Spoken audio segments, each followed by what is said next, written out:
This is a something part series that covers my opinions on GTA Online.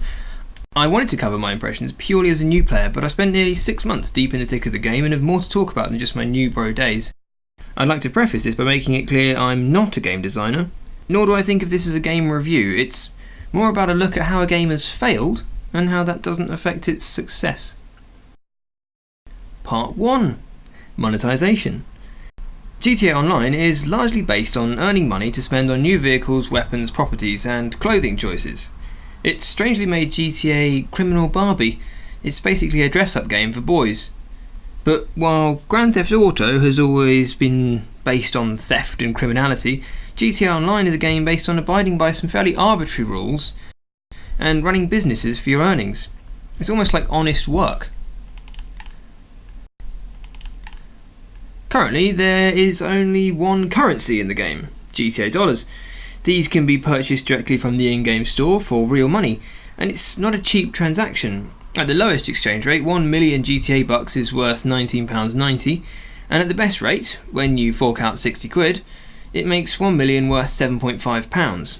To get a sense of scale on some of these values, the average cost of a supercar is 1.3 million, with another 170k required to pay for top range upgrades to the car's performance, and possibly 150k again on visual customization.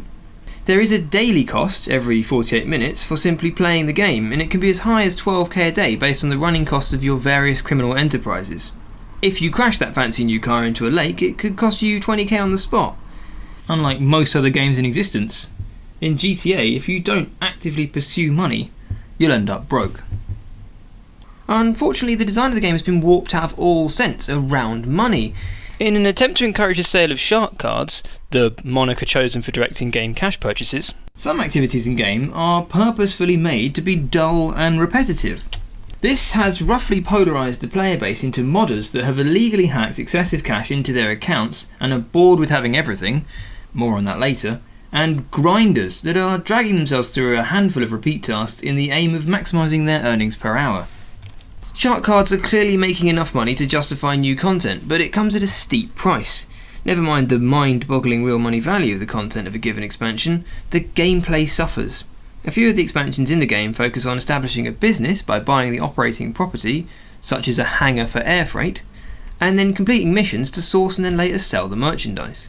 Quite often, those missions are fun little diversions and can be approached in different ways depending on your chosen playstyle, but they are routinely padded to ensure a certain playtime. Most of them will make you run rings around the map or destroy 7 trucks in the knowledge that only one has the valuables you seek.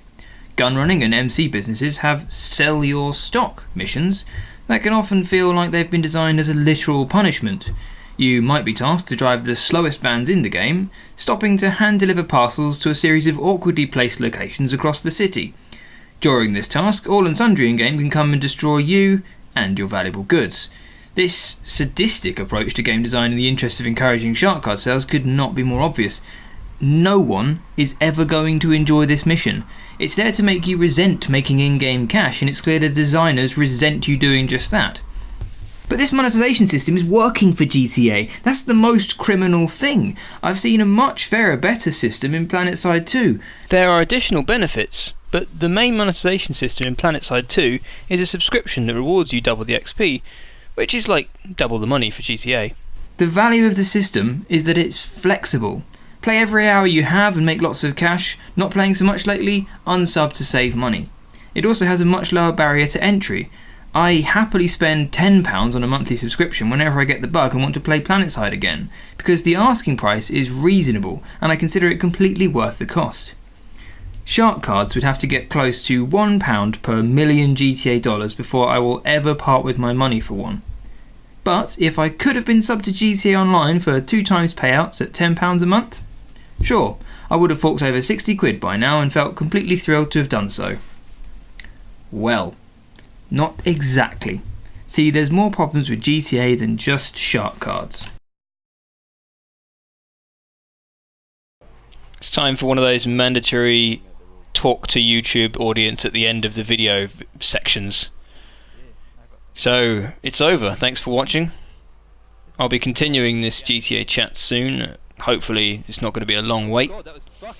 Now, if you aren't interested in me as a content creator, you can I don't know, go back to taking over the Persian Empire?